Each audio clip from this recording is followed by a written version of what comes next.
Olá! Hoje o nosso papo é sobre um dos pensadores mais provocadores e, olha, com certeza um dos mais mal interpretados da história, Friedrich Nietzsche. A ideia aqui é bem simples e ir direto ao ponto, sabe? Tentar entender o coração das ideias dele, deixando de lado todas aquelas caricaturas que a gente ouve por aí. E para começar, vamos logo com a frase mais famosa, talvez a mais explosiva de todas, né? Aquela que todo mundo já ouviu: Deus está morto. É uma declaração que, nossa, ecoa até hoje. Todo mundo conhece, mas pouquíssima gente entende o que ela realmente significa.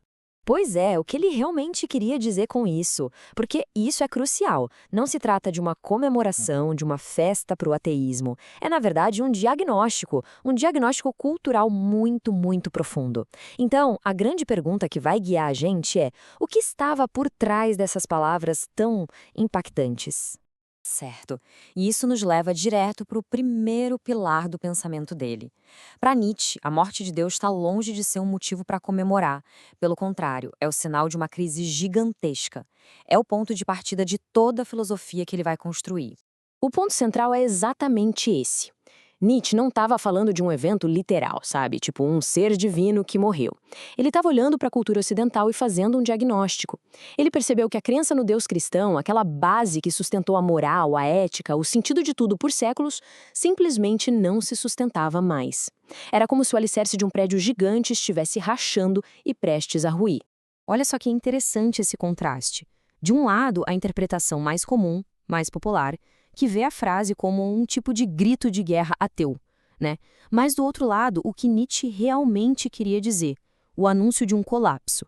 Ele via que sem essa âncora moral, a cultura europeia ficaria completamente à deriva, um navio sem rumo, caminhando para uma desorientação total. E essa desorientação toda tem nome, viu? É o niilismo. Pensa bem, se o fundamento de tudo, que era Deus, desaparece, o que acontece com os valores? Eles perdem a base, ficam flutuando no vazio. O grande perigo, o grande monstro que Nietzsche enxergava no horizonte era justamente esse, a sensação de que a vida não tem sentido nenhum, de que todos os valores são nada. Então, ok, estamos diante de um abismo, certo? O que fazer? A resposta de Nietzsche definitivamente não é voltar para a fé. Em vez disso, ele identifica uma força primordial que move tudo o que existe. E é aí que entra o famoso conceito de vontade de potência. Vamos entender isso direitinho. A vontade de potência, ou Willensmacht no original, é basicamente o motor de tudo que vive. Não é sobre querer poder no sentido que a gente pensa. É um impulso, sabe? Um impulso fundamental para crescer, se expandir, se superar constantemente. É como se tudo na vida estivesse sempre tentando se tornar mais do que é. E aqui a gente precisa esclarecer um dos maiores erros de interpretação da obra dele.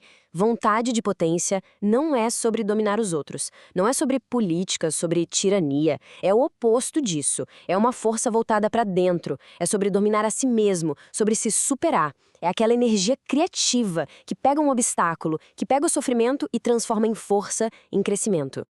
Ok, vamos juntar as peças. Se a morte de Deus é o grande problema e a vontade de potência é a ferramenta, a força criativa, então quem é que vai usar essa ferramenta para construir algo novo nesse vazio?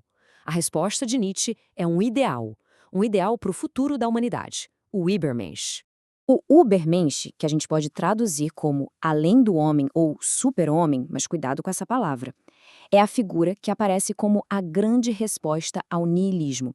É aquele indivíduo que olha para o vazio deixado por Deus e, em vez de se desesperar, tem a coragem de criar os próprios valores, de dizer sim para a vida do seu jeito, sem precisar de uma autoridade externa para validar isso.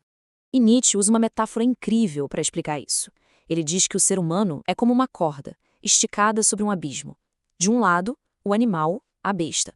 Do outro, o Übermensch.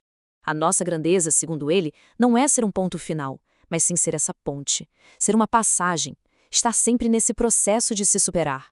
Tá, mas como seria esse ideal? Bom, primeiro de tudo, um criador.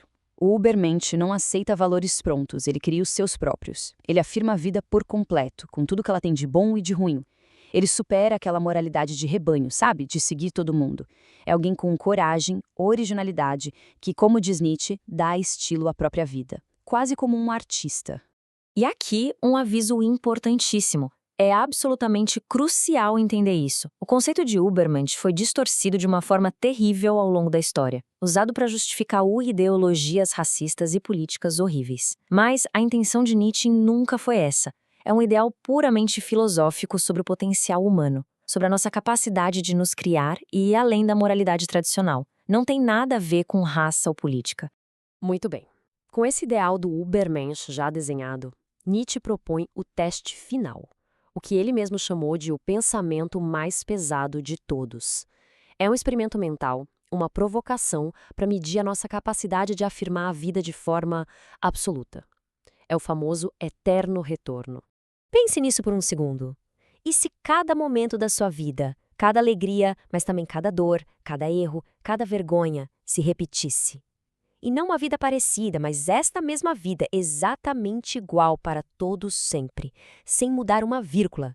Essa imagem que Nietzsche usa no livro A Gaia Ciência é pesada, né? A eterna ampulheta da existência é virada de novo, e você com ela, grão de poeira. É um pensamento que pode paralisar. Imagina só, ter que reviver os piores momentos da vida, infinitamente. Para muita gente, isso seria a definição de inferno. E aí que está o teste. A reação mais comum seria o puro horror, o desespero. É o peso mais pesado. Mas, e a reação do Übermensch? Para esse ideal, para alguém que realmente criou e amou a própria vida, em cada detalhe, essa notícia seria recebida com uma alegria imensa, quase divina. Seria a maior bênção possível. A confirmação de que a vida que se viveu valeu a pena em sua totalidade. Certo, mas como é possível chegar nesse ponto? Como alguém consegue olhar para a ideia do eterno retorno e sente alegria? Isso nos leva para o conceito final, a cereja do bolo que amarra toda a filosofia dele, o amor fati. Amor fati, literalmente amor ao destino. E essa, segundo o próprio Nietzsche, era a sua fórmula para a grandeza. Mas atenção, não é só aceitar o destino, tipo, se resignar. É mais do que isso, é amar o destino. É olhar para tudo que aconteceu, acontece e vai acontecer, o bom e o ruim, e entender que tudo é necessário. É abraçar a totalidade da vida, sem querer que nada, absolutamente nada, seja diferente. E agora a gente consegue ver como tudo se encaixa, como se fosse um quebra-cabeça. A filosofia de Nietzsche não é só um monte de ideias soltas. Tem uma lógica. Primeiro, a morte de Deus cria um vazio. Segundo, a vontade de potência é a força para preencher esse vazio. Terceiro, o Übermensch é o ideal de indivíduo que faz isso.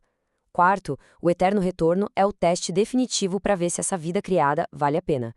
E por fim, o amor fati é o resultado, o amor total por essa vida, por esse destino. E para fechar, fica essa provocação. Uma provocação que tira a filosofia de Nietzsche do mundo das ideias e traz para um plano bem pessoal. A questão não é se o eterno retorno é real ou não. A questão é, se a vida de alguém fosse se repetir para sempre, exatamente como ela é, o que essa pessoa mudaria nas suas ações hoje? Que escolhas faria, sabendo que teria que vivê-las de novo e de novo por toda a eternidade?